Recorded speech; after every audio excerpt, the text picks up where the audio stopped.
വിശുദ്ധ കുരിശിൻ്റെ അടയാളത്താൽ ഞങ്ങളുടെ ശത്രുക്കളിൽ നിന്ന് ഞങ്ങളെ രക്ഷിക്കണമേ. ഞങ്ങളുടെ തമ്പുരാനെ, പിതാവിൻ്റെയും പുത്രൻ്റെയും പരിശുദ്ധാത്മാവിൻ്റെയും നാമത്തിൽ ആമേൻ.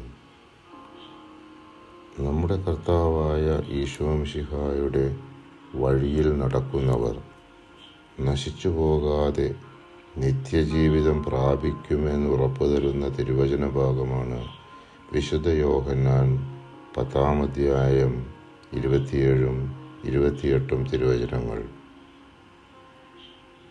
എൻ്റെ ആടുകൾ എൻ്റെ സ്വരം ശ്രവിക്കുന്നു, എനിക്ക് അവയെ അറിയാം, അവ എന്നെ അനുഗമിക്കുന്നു.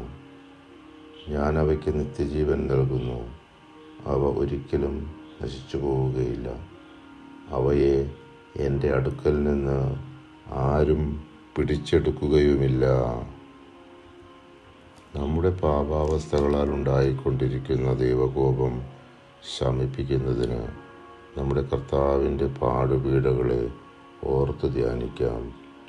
അനാദിപിതാവായ സർവേശ്വര, അങ്ങേ തിരുക്കുമാരൻ കുരിശിൽ തറയ്ക്കപ്പെട്ട് 3 മണി നേരം വരെ അനുഭവിച്ച അവർണ്ണനീയമായ സങ്കടങ്ങളെ തൃക്കൺ പാർത്ത് ഞങ്ങളുടെ പാപങ്ങളൊക്കെയും പുറത്ത് ഞങ്ങളുടെ ആത്മശരീരങ്ങളിൽ നിന്ന് അങ്ങേ കോപത്തെ നീക്കിയരുളണമേ.